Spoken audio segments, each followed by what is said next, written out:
Hello, everyone, and welcome back to another day of learning how to pray through the darkness. Now, this morning, we are going to be looking at a verse from Psalms 119, verse 13, in which David is reminding God, not that he needs to be reminded, but he is reminding God that God establishes promises between us.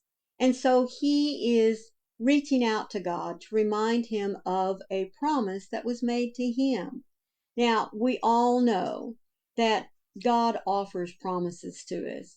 He promises to always be with us through the thick, through the thin, to carry us when we just cannot seem to make our feet move one step in front of the other.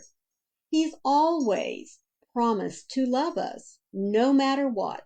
Doesn't matter who we are, doesn't matter where we came from, doesn't matter who our relatives are. God promises to love us for who we are. So I do hope that you'll stay for today's devotional as we look at this conversation between King David and God. But before we get into it, let me remind you that my daily devotionals are coming from this little blue book that is put out by Broad Street Publishers titled 365 Days of Prayers for Depression and Anxiety. But let me assure you that these little devotionals every day are not just centered around depression and anxiety. They are centered around the reminder that we need to be in God's Word every single day. It's the only way that we can grow. It's the only way that we know the promises that God has made for us. It's the only way that we can recognize God's voice above all others. When we can recognize that it is Him speaking to us and not the devil himself. So, as I said earlier, hang in there with me as we go through this devotional for today. The only thing I ask of you is to be sure and hit that like button because, it does help the algorithm.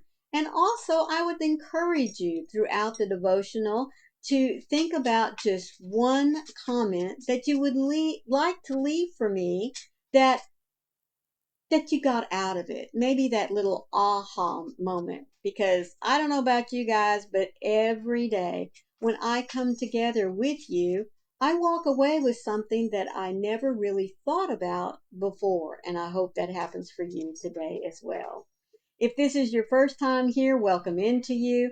I do hope that you'll hang with us for this whole devotional and take an extra moment to be sure and hit that subscribe button. Then look for the bell that has those cute little hugs on the side because it'll let you know every time I upload content, especially devotionals. So let's get into it. Words of promise. Remember the word to your servant, upon which you have caused me great hope. This comes from Psalms 119, and I gave you the wrong verse reference. It's Psalms 119, verse 49. Now, right here, David is acknowledging the fact that he is a servant of God. Just like you are a servant, just like I am a servant. And he is highlighting that wonderful relationship that he has with God through devotion to speaking with him, praying with him every day, and by following through with what God wants him to do. This also emphasizes the fact that God has made a promise, not only just to David during his time, but to each and every one of us. David is reminding God that his word, God's word, gives him hope every single day and through every situation that he runs across. And this hope is not something that we wish for. It's a hope that we can expect God to follow through. Your word, God, is full of examples of your faithfulness. You are a keeper of your promises. You don't change your mind. You speak and then you act, even if it's not always in the timeline that I want. All of your promises can be counted on because they depend on your very character. I am so grateful for your promises that bring me hope. They are tied to the truth of who you are. You are not a liar, and you could never become one. Encourage my heart today in the knowledge that you are a keeper of your word, and it is in your word that I find my hope. God of truth, I take hope in the knowledge that your word is sincere. You are faithful and true, and I trust in you. Where I have been disappointed, let my heart be encouraged in seeing you come through in better ways than I could have ever expected from anyone else. David here, just like you and I, acknowledged the fact that when God makes a promise to us, he keeps it. He doesn't disappoint us. He follows through with it. And he doesn't lie to us in his promises, because when he makes a promise, he doesn't break it. It doesn't allow something else to come in and change it. If God promised to do something for us, through us, he's going to do it, even if it's not in the timeline that we expect it to be done, because God always knows best. In order for us to know God's promise, we have to seek his word daily. We have to become strong in knowing what it is that God has for us. Not only just here in the physical, in the here and now, but what he has promised for us once we leave this earth, once we get rid of this sinful body.